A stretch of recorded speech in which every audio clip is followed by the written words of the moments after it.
అంటే పదవులు తప్పనిసరి. పార్టీ క్యాడర్లో విస్తృతంగా జరుగుతున్న చర్చ. అధినేత కేసీఆర్ నిర్ణయమే ఫైనల్ అట. బీఆర్ఎస్ పార్టీ త్వరలోనే రాష్ట్ర కమిటీ వేయబోతుంది. అందుకు సమాయత్తమవుతుంది. అయితే రాష్ట్ర కమిటీలో అగ్రనేతలు హరీష్ రావు, కల్వకుంట్ల కవితలకు చోటు కల్పిస్తారా లేదా అనేది క్యాడర్లో హాట్ టాపిక్గా మారింది. ఎలకతుర్తి సభలో ఫ్లెక్సీలపై కేవలం తండ్రి కొడుకుల ఫోటోలు మాత్రమే ఉండడంతో ఈ చర్చకు ఆజ్యం పోసింది. ప్రతిష్టాత్మకంగా సభలో అత్యంత సీనియర్ నేత అయిన హరీష్ రావు, పార్టీ కోసం అవిశ్రాంతంగా పనిచేస్తున్న కవితల ఫోటోలు కనిపించడం లేవు. అసలు కమిటీలోను పదవులు ఇస్తారా, మొండి చేయి చూపుతారా అనే చర్చ రాజకీయాల్లో వినిపిస్తున్నది. ఎలకతుర్తి సభ విజయవంతమవడంతో గులాబీ పార్టీకి స్పీడ్ పెంచినది. ప్రజా సమస్యలపై పోరాడుతూ మరోవైపు పార్టీ బలోపేతంపై దృష్టి పెడుతున్నట్టుగా తెలుస్తున్నది. సో మీ అందరికీ తెలుసు, కొత్తగా చెప్పాల్సిన అవసరం లేదు. బీఆర్ఎస్ పార్టీ అనగానే ఒక 4 ముఖాలు గుర్తొస్తాయి మనకు. మొదటగా గుర్తొచ్చేది మాజీ ముఖ్యమంత్రి కేసీఆర్, ఇక రెండోది హరీష్ రావు, ఇక మూడోది కేటీఆర్, 4 కవిత. ఈ 4 ముఖాలే గుర్తుకొస్తాయి బీఆర్ఎస్ పార్టీ అనగా. ఎందుకంటే కేసీఆర్ ఉద్యమ టైం నుంచి ఎన్నుకున్నది ఎవరంటే హరీష్ రావు.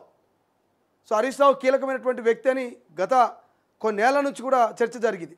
తర్వాత కేటీఆర్ ఎంట్రీ, ఆ తర్వాత కవిత ఎంట్రీ, ఇట్లా ఈ 4 కీలకంగా ఉన్నారు. బట్ మొన్నటిదాకా కూడా హరీష్ రావును పక్కకు పెట్టిర్రు. ఇక కవిత, కేటీఆర్, కేసీఆర్ ఈ ముగ్గురే ఫోకస్ అవుతారు. ముగ్గుట్లో తండ్రి మరి ఇద్దరి పిల్లల్ని ఫోకస్ చేసే ప్రయత్నం చేస్తున్నటువంటి ప్రచారం జరిగింది. బలాలను చూపించుకునే ప్రయత్నం కూడా జరిగిందనే ప్రచారం వచ్చింది. బట్ ఇప్పుడు మొన్న జరిగిన వరంగల్ ఎలకతుర్తిలో సీనియర్ నాయకులైన హరీష్ రావు ఫోటో లేదు, మరి కవిత ఫోటో ఉందంటే కవిత ఫోటో లేదు. ఇద్దరు కష్టపడేటోళ్ళే, ఇద్దరు ప్రజల్లో తిరుగుతున్నారు, వాళ్ళ బలాలను చూపించుకుంటున్నారు.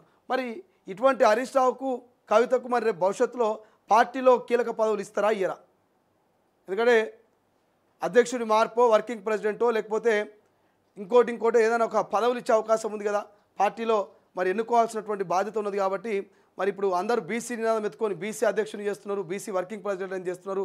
మరి బీఆర్ఎస్ పార్టీ ఏం చేస్తుంది అనేటువంటి ఆలోచన ఉన్నది. మరి బీఆర్ఎస్ పార్టీ నిజంగానే బీసీని కనుక అధ్యక్షుని చేస్తుందా, బీసీకి వర్కింగ్ ప్రెసిడెంట్ ఇస్తుందా?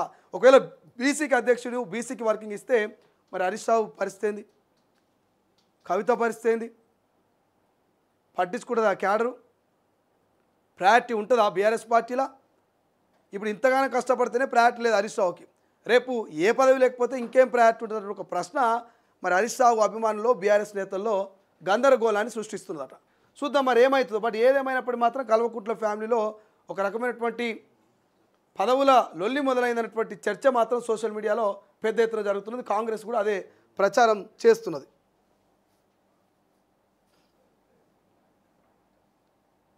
సో ఇవి ఆల్మోస్ట్ మనం అన్ని వార్తలు కవర్ చేసేటువంటి ప్రయత్నం చేస్తాం. ఇక ఇంకొకటి ఉన్నది ఇక్కడ, సీఎంఆర్ఎఫ్లో అక్రమాలకు చెక్ అంట, పోర్టల్లో అలర్ట్ పేజీ డిస్ప్లే అయ్యేలా డిజైన్ అంట. ప్రతి దరఖాస్తు సదరు ఆసుపత్రికి మెయిల్, వారు సర్టిఫై చేశాకే స్క్రూటినీ కంప్లీట్.